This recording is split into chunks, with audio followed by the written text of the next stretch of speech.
लूका 15 1 से 7। Luke chapter 15 1 to 7।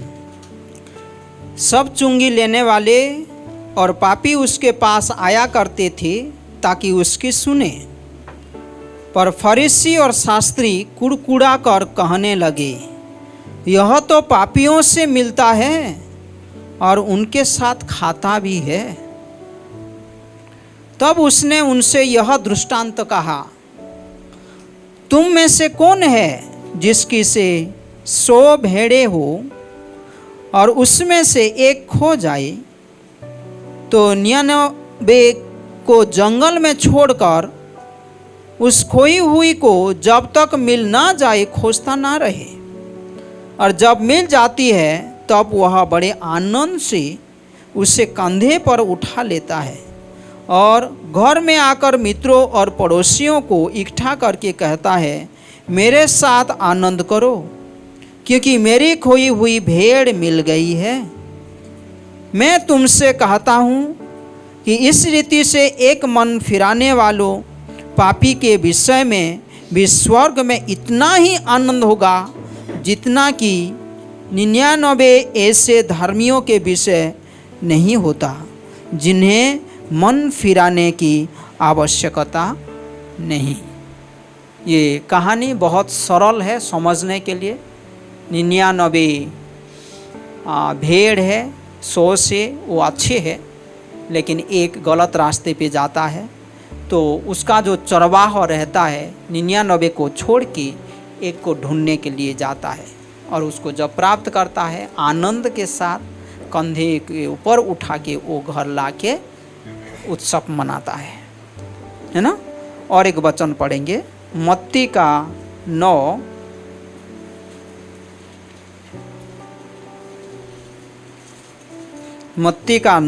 35 and 36। Matthew chapter 9 35 and 36 मैं पढ़ लेता हूँ। यीशु सब नगरों और गांवों में फिरता रहा और उनके आराधनालयों में उपदेश करता और राज्य का सुसमाचार प्रचार करता और हर प्रकार की बीमारी और दुर्बलताओं को दूर करता रहा। जब उसने भीड़ को देखा तो उसको लोगों पर तरस आया। जब उसने भीड़ को देखा तो उसको लोगों पर तरस आया, क्योंकि वे उन भेड़ों के समान जिनका कोई रखवाला ना हो व्याकुल और भटके हुए थे। लोगों को देकर, झुंड को देकर परमेश्वर ने यीशु मसीह तरस खाया, क्योंकि वो लोग बिना चरवाहों का जो मेमना रहता है, भेड़ रहता है, ऐसे है। तो आइए प्रार्थना करते हैं। परमेश्वर धन्यवाद हो क्योंकि आपने हमारे जीवन में आया। हम आपको स्तुति करते हैं, आराधना करते हैं यीशु मसीह। और आज जो आपका वचन की ओर मन लगाते हैं, हमको आपकी अगुवाई कीजिए, पवित्र आत्मा की अगुवाई कीजिए, समझने के लिए मदद कीजिए। धन्यवाद हो ये सुंदर समय के लिए। आगे का समय को आपके हाथों पे सौंपते यीशु मसीह अगुवाई कीजिए। यीशु मसीह के नाम से ये प्रार्थना विनती मांगते हैं, आमीन। बैठ सकते हैं हम सब लोग।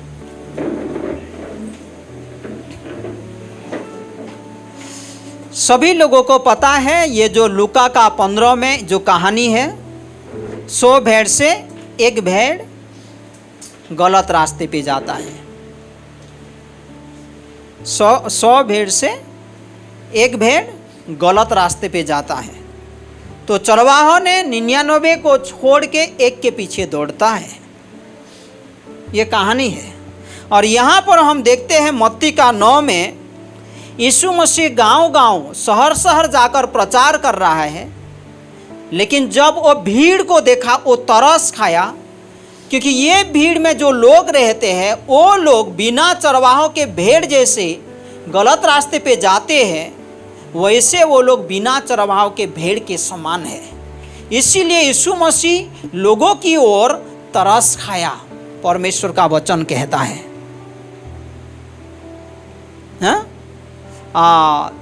बच्चों का किताब में एक कहानी है, आप लोग देखा होगा। मुर्गी बच्चों को पालता है, मुर्गी बोलते हैं ना, हैन को, वो पालता है। तो कुछ बच्चे रहते हैं, चिक्स, छोटे छोटे चिच करते रहते हैं, उनको संभाल के वो आगे लेता है। लेकिन एक क्या करता है, गलत रास्ते पे चला जाता है। जब गलत रास्ते पे चला जाता है तो केला गिरा हुआ होता है, तो केला के अंदर एक सीड रहता है। तो वो बच्चा जब गलत रास्ते पे चला गया, वो केला का सीड को खा लेता है। तो उसका चोंच छोटा है, उसका जो थ्रोट छोटा है। तो जब वो उसको खा लेता है तो अटक जाता है, इधर करते रहता है ना। तो ये मुर्गी अस्त व्यस्त हो जाता है, उसका बच्चा को ढूंढता है। वो ढूंढने के लिए जाता है, देखता है वो तकलीफ में गुजर रहा है, वो अस्त व्यस्त हो रहा है, क्योंकि वो अंदर नहीं जा रहा है, बाहर भी नहीं आ पा रहा है। वो केला का जो बीज वो कर रहा है। तो उसको किसके पास वो ले, बहुत तकलीफ होता है ना। ये कौवा बोलते हैं, कौवा के पास लेता है। तो कौवा बोलता है नहीं, मेरा चूंच तो उसके अंदर नहीं जा सकता है। फिर दूसरा पक्षी के पास जाता है, उसको भी दिखाता है, नहीं ये भी नहीं मदद कर पाएगा। लास्ट में बगुआ रहता है, क्रेन बगुआ, जिसका चूंच बड़ा रहता है, मच्छी पकड़ता है, उसके पास लेता है और उसको बोलता है भाई साहब थोड़ा मदद करो, है ना। तो वो बगुआ क्या करता है, अपना चोंच डालता है और छोटा बीज को निकाल देता है। जब सही रास्ते पे सब लोग रहते हैं तो सुरक्षित रहते हैं, लेकिन जब झुंड से बाहर चला जाते हैं तो वहां पर विपद रहता है, वहां पर तकलीफ रहता है, परेशानी रहता है। परमेश्वर का वचन कहता है, जो लूका का 15 में, हम 99 जैसा थे या हम एक के जैसा थे, ये हमको जांचना है। कौन 99 जैसा था, कौन एक के जैसा था जो गलत रास्ते पे चला गया था। परमेश्वर का वचन कहता है, हम सब लोग बिना चरवाह के जैसा एक भेड़ थी। आइज़ाया चैप्टर 53 में लिखा गया है, निकालिए आइज़ाया चैप्टर 53 वर्स 6। कभी कभी वो कहानी हम सुनने से हम सोच सकते हैं मैं तो अच्छा था, नहीं। परमेश्वर का वचन स्पष्ट रीति से कहता है कि हम सब लोग बिना चरवाह के जैसा एक भेड़ गलत रास्ते पे जाता है, ऐसे हम थे। 53 का 6 में, 53 का 6 में देखिए, हम तो सब के सब भेड़ों के समान भटक गए थे, सब के सब भेड़ों के समान भटक गए थे। हम में से हर एक ने अपना अपना मार्ग लिया और यहोवा ने हम सबों के अधर्म का बोझ उसी पर लाद दिया। परमेश्वर का महिमा हो कि हम सब लोग जब भटक गए थे, गलत रास्ते पे भटक गए थे, पाप में डूब गए थे, गंदगी में गिर गए थे, उसी समय यीशु मसीह धरती पे प्रवेश किया, जन्म लिया और वो हमारे पाप को लेने के लिए क्रूस पर चला गया। Praise the Lord. तो हम सब लोग भटक गए थे, हम सब लोग गलत रास्ते पे चले गए थे, लेकिन परमेश्वर का महिमा हो कि यीशु मसीह धरती पे हमको बचाने के लिए आता है। परमेश्वर का महिमा हो, इसके लिए हम धन्यवादी रहना चाहिए कि परमेश्वर ने इतना बड़ा प्रेम किया कि अपना अनुग्रह को प्रकट किया हमारे जीवन में। एक वचन पढ़ेंगे, पहला पत्रस का 2, आप 18 से 25 तक देखिए, ये बहुत सुंदर है। पहला पत्रस का 2, 18 से 25। हे सेवकों, हर प्रकार के भय के साथ अपने स्वामियों के अधीन रहो, न केवल उनके जो भले और नम्र, पर उनके भी जो कुटिल है। यहाँ पर लिखा गया है, सेवकों, तुम्हारा जो बॉस अच्छे होने से ही तुम वशीभूत मत रहो। तुम्हारा जो बॉस है, तुम्हारा जो मास्टर जो है, वो अच्छे नहीं होने से भी, कुटिल होने से भी उसके अधीन में रहो। 19 में, क्योंकि यदि कोई परमेश्वर का विचार करके अन्याय से दुख उठाता हुआ क्लेश सहता है तो यह सुहावना है, क्योंकि यदि तुमने अपराध करके घुस्से खाए और धीरज धरा तो इसमें क्या बड़ाई की बात है।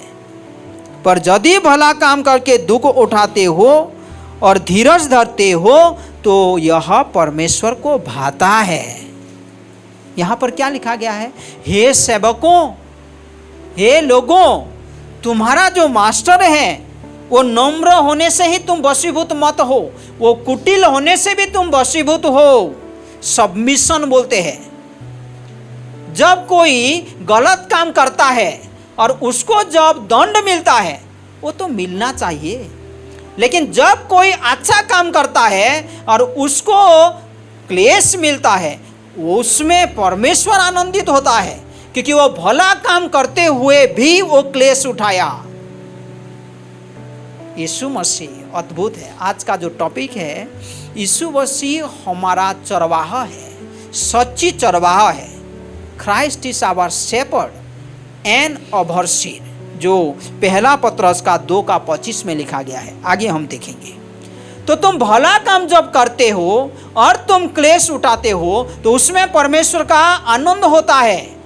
यीशु मसीह हमारे जीवन को सुधारने के लिए, हमारे पापों को दूर करने के लिए, हमको क्षमा देने के लिए आया। क्या उसमें पाप था? नहीं था। उसमें क्या पाप था? नहीं था। वो पापहीन था, वो सिनलेस था, लेकिन वो हमारे लिए क्लेश को अपना लिया, वो हमारे जगह पे मारा गया। वो अच्छा काम करते हुए क्लेश लिया। आगे देखिए तो 21 में, और तुम इसी के लिए बुलाए भी गए हो, क्योंकि मसीह भी तुम्हारे लिए दुख उठाकर तुम्हें एक आदर्श दे गया है कि तुम भी उसके पद चिन्हों पर चलो। Christ is our best example. सबसे उत्तम एग्जाम्पल कौन है? यीशु मसीह। यीशु मसीह अच्छा काम करते हुए भी क्लेश उठाया, अच्छा काम करते हुए भी वो दंड उठाया, अच्छा काम करते हुए भी पीड़ा उठाया। वो हमारा भलाई चाहा, हमारे लिए ख्याल रखा, लेकिन उसको क्लेश लेना पड़ा। और यीशु मसीह सबसे उत्तम नमूना बना है। मसीह लोग, हम जो यीशु मसीह को जानते हैं, विश्वासियों, हमारा जीवन कैसा होता है? कल मैं बता रहा था, पवित्र बनो, तुम्हारा सोच पवित्र हो, तुम्हारा आचार व्यवहार पवित्र हो, तुम्हारा जीवन शैली पवित्र हो। यीशु मसीह का मन जैसा था वैसे रहे, परमेश्वर का सोच जैसा था आपका ऐसा रहे। दुनिया की धार्मिकता से तुम्हारा धार्मिकता ऊंचाई में रहे। भला काम करते हुए लोग दंड पाते हैं, गलत काम करते हुए लोग दंड पाते हैं, लेकिन जब भला काम करते हुए फिर भी तुम क्लेश उठाते हो तो परमेश्वर उसमें आनंद होता है। वो नमूना बना। 22 में देखिए, न तो उसने पाप किया और न उसके मुंह से छल की कोई बात निकली। वो कभी पाप नहीं किया। जब वो गुजर रहा था पीड़ा में, उसके मुंह से गलत बातें नहीं निकला। अभी हमारे मुंबई कॉन्फ्रेंस में सुनिए, एक पास्टर ने बहुत अच्छा उदाहरण दिया। हम एस्केलेटर में जाते हैं या लिफ्ट में जाते हैं। लिफ्ट में जब हम ऊपर जाते हैं और कुछ गड़बड़ी हो गया, रास्ते पे है और लंबा समय तक करंट नहीं आया या लंबा समय तक वो ऑपरेट नहीं हो पाया, तो कैसा होता है? हमारे अंदर का जो बिटरनेस है, हमारे अंदर का जो क्रोध है, हम एक गुस्सा आदमी है तो उस टाइम हमारा गुस्सा निकल आएगा। जब लिफ्ट में हम फंसे हुए हैं, आगे नहीं जा रहा है, पीछे नहीं आ रहा है, पसीना निकल रहा है, तो उस टाइम हमारा रियल जो नेचर रहता है, रियल प्रकृति निकल आता है ना। यहाँ पर परमेश्वर का वचन कहता है, यीशु मसीह जब क्लेश में जा रहा था, अच्छा काम करते हुए भी हमारा ख्याल रखता था, हमारे भलाई के लिए उसने पीड़ा लिया, फिर भी उनके मुंह से गलत बातें नहीं निकला। Praise the Lord. यहाँ परमेश्वर का वचन कहता है, न तो उसने पाप किया और न उसके मुंह से छल की कोई बात निकली। हमारे मुंह से कैसा बात निकलता है जब थोड़ा सा तकलीफ होता है, जब थोड़ा सा प्रेशर आ जाता है। प्रेशर में रियल जो ऑयल ना, तेल निकलता है हमारा रियल नेचर निकल आता है। लेकिन जब हम यीशु मसीह में बने रहते हैं, जब यीशु मसीह हमारा सबसे उत्तम नमूना रहता है हमारे जीवन में, तो वो प्रेशर में, वो तकलीफ में, वो दबाव में भी सुंदर बातें निकलता है, अच्छा एटीट्यूड निकलता है। हमारा एटीट्यूड अच्छा होता है क्योंकि मैं यीशु मसीह को देखता हूँ, मैं यीशु मसीह को आराधना करता हूँ, यीशु मसीह को मेरा नमूना मैं मानता हूँ। आमीन। 23 में देखिए, वह गाली सुनकर गाली नहीं देता था। आप गाली को ले पाते हैं हमारे जीवन में? थोड़ा सा कुछ बोलने से आप ले पाते हैं अपना जीवन में, या आप डबल टिबल दे देते हैं? हाँ, गाली सुनकर गाली नहीं देता था और दुख उठाकर किसी को भी धमकी नहीं देता था, पर अपने आप को सच्चे न्याय के हाथ में सौंपता था। हमारा जो यीशु मसीह तकलीफ सहा, नंबर 1, और नंबर 2 वो सबमिशन था, वो अपने आप को सौंप देता था। Praise the Lord. Yeshu Masih अद्भुत है। वो इतना पीड़ा लिया, इतना तकलीफ लिया, वो भी हमारे भलाई के काम में, हमारे अच्छे के लिए वो जब पीड़ा गुजर रहा था, उसके मुंह से गलत बातें नहीं निकला, वो पीड़ा को ले लिया, लेकिन वो पाप का रहित था, ही वॉज सिनलेस, फिर भी वो सफरिंग किया। और तीसरा जो है वो क्या हुआ? सबमिशन था। वो परमेश्वर का योजना को जानता था, वो किस योजना में धरती पे आया वो जानता था, इसीलिए वो नम्र होकर वो वशीभूत था। आज हमारा जीवन कैसे हम जीवन को बिताते हैं, कौन हमारा नमूना है? या हमारा जो अंदर बातें जो बहुत दिन से छुपा रखते हैं ना, वो कभी कभी निकल आता है जब प्रेशर आता है, तकलीफ आता है। हाँ? यीशु मसीह को हमारा नमूना बनाई, हमारे चरित्र में प्रकट होता है जब हम यीशु मसीह को नमूना बनाते हैं। 24 में वह आप ही हमारे पापों को अपनी देह पर लिए हुए क्रूस पर चढ़ गया, अपना शरीर में हमारे तकलीफ को लिया, हमारे पापों का जो दंड को अपना शरीर पे वो ले लिया, क्रूस पर चढ़ गया, जिससे हम पापों के लिए मरकर धार्मिकता के लिए जीवन बिताए, उसी के मार खाने से तुम चंगे हुए। यीशु मसीह मेरे लिए मारा गया, यीशु मसीह हमारे पापों के लिए वो मारा गया, तो आज हम पाप में नहीं जीते हैं। जब हम वो बातों को गंभीर रीति से समझते हैं तो मैं अभी पाप से दूर रहता हूँ, क्योंकि परमेश्वर मेरे धार्मिकता के लिए, मुझे पापों का क्षमा देने के लिए वो सारे पीड़ा को लिया, तो मैं अभी दोबारा कैसे पाप में जीऊँगा? मैं अभी धार्मिकता में जीऊँगा। जब मैं यीशु मसीह का पीड़ा को समझता हूँ, उसकी जो बड़े करुणा को मैं समझता हूँ, उसके अनुग्रह जो मेरे जीवन में प्रकट हुआ है समझता हूँ, तो मैं हमेशा पाप से दूर रहता हूँ, मैं धार्मिकता में जीता हूँ। जिससे हम पापों के लिए मरकर धार्मिकता के लिए जीवन बिताए, उसी के मार खाने से तुम चंगे हुए। 25 में देखिए, क्योंकि तुम पहले भटके हुए भेड़ों के समान थे, पर आप अपने प्राणों के रखवाले और अध्यक्ष के पास लौट आए हो। पहले तुम क्या थे? वो भटके हुए भेड़ों के समान थे, जो आइजाया का 53:6 को हम पढ़ा, जो मत्ती का 9:35 और 36 जो पढ़ा, जो लूका का 15:1-7 जो हम पढ़ा।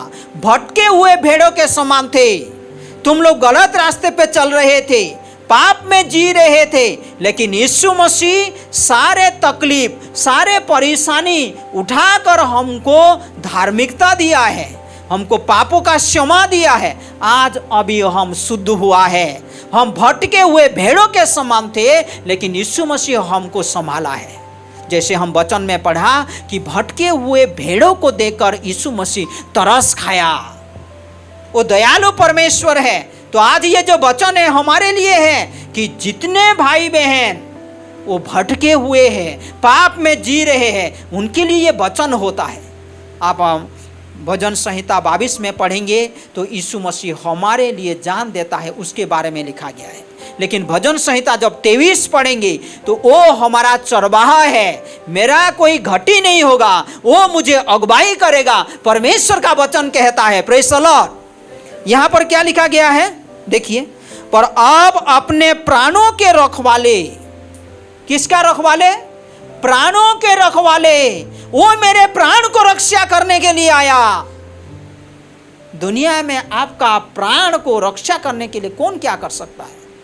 प्राण जो यहां पर लिखा गया है, सोल, सिर्फ जीवन नहीं, सोल जो अनंत काल के लिए सब लोग जानते हैं कि ये खत्म नहीं होता है, ये नरक जाएगा नहीं तो स्वर्ग जाएगा। लेकिन हमारे प्राण का रक्षा के लिए वो आया। Praise the Lord. वो हमारा शेपर्ड है, सच्ची चरवाहा है जो हमारे ख्याल रखता है। हाँ, देखिए यहां पर लिखा गया है, अब अपने प्राणों के रखवाले और अध्यक्ष के पास लौट आए हो। अध्यक्ष जो होता है, ओवरसी बोलते हैं इंग्लिश में, जो हमको देखभाल करता है। तो दो वर्ड वहां पर लिखा गया है, यीशु मसीह हमारा चरवाहा है और यीशु मसीह हमारा अध्यक्ष है। यीशु मसीह हमारा चरवाहा है, वो एक अच्छा नमूना बना, वो हमको संभाला, 99 को छोड़ के एक के लिए जाने का जैसा हमारे लिए वो धरती पे प्रवेश किया, पाप भरा जगत में प्रवेश किया, ताकि हमारा प्राण की सुरक्षा हो सके। Praise the Lord. हमारे एक भाई ने कॉन्फ्रेंस में शेयर कर रहे थे, बहुत अच्छा बोला कि हम पापी हैं। हम कौन है? हम पापी हैं, लेकिन वो पापी मनुष्य को क्रूस उठा के पीड़ा लेकर वो उद्धार किया।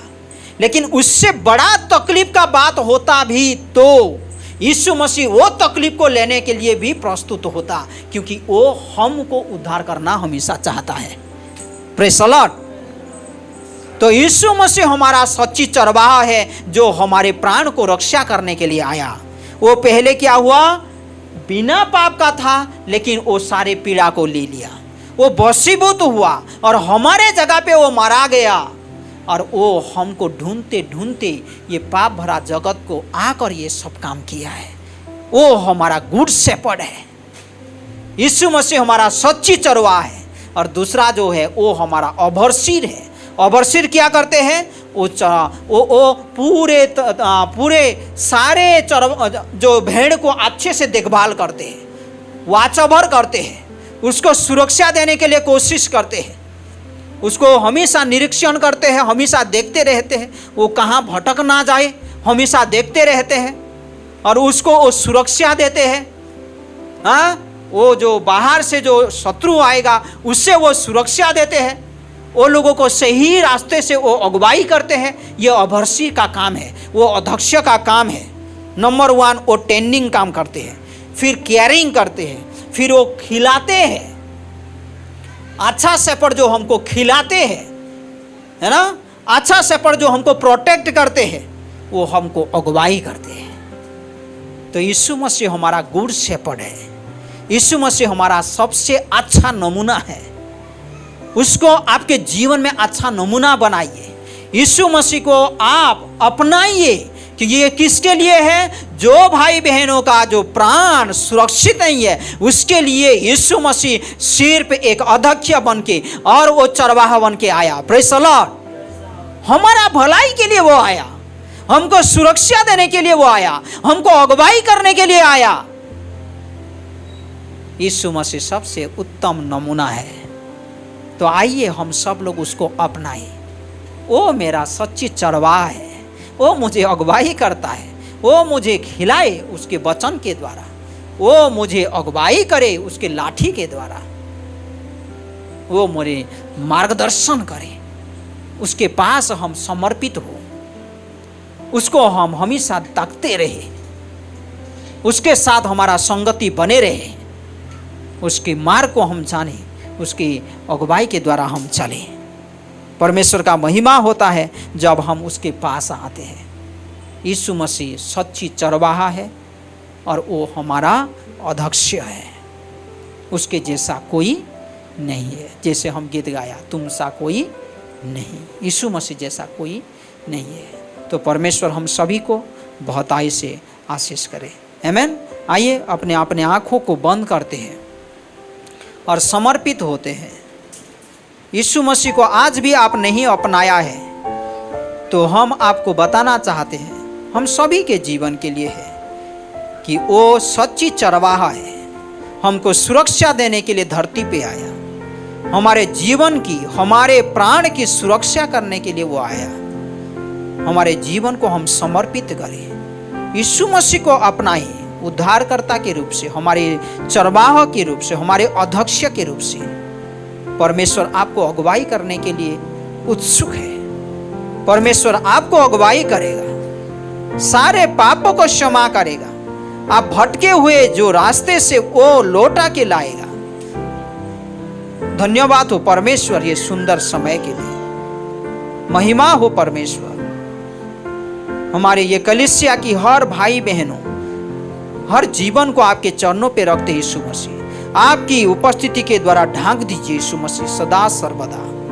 हम आपकी अगुवाई चाहते हैं, आपकी अगुवाई चाहते हैं यीशु मसीह। आप हमारे सच्ची चरवाहा है, आप हमारा अध्यक्ष है, सबसे उत्तम नमूना है परमेश्वर। आशीषित कीजिए हम सभी को, ताकि आपके साथ हमारी घनिष्ठता, इंटर रिलेशनशिप, हमारी इंटीमेसी बढ़ते जाए परमेश्वर। ये हमारा प्रार्थना है। अनुग्रह दीजिए सभी को। यहाँ पर कोई भी बोझ से दबे हुए है, कोई भी परिश्रम करने वाले थके हुए हैं, अलग अलग प्रकार की दवाओं में है, लेकिन आपका वचन कहता है मेरे पास आओ। यीशु मसीह आप विश्राम देते हैं, आप अगुवाई करते हैं, आप सच्ची चरवाहा है। कान्हे पे उठा के आप आनंद मनाते हुए घर लौटते हैं। यीशु मसीह हम आपको धन्यवाद देते हैं आपकी बड़ी कार्य के लिए। आशीषित कीजिए यहाँ पर सभी भाई बहनों को, और जितने लोग भी सुनेंगे और सुनते हैं सभी लोगों को आशीषित कीजिए। सारे आदर, सारे महिमा आपको देते हैं। धन्यवाद हो हमारी प्रार्थना विनती सुनने के लिए। यीशु मसीह के नाम से ये प्रार्थना विनती मांगते हैं, आमीन।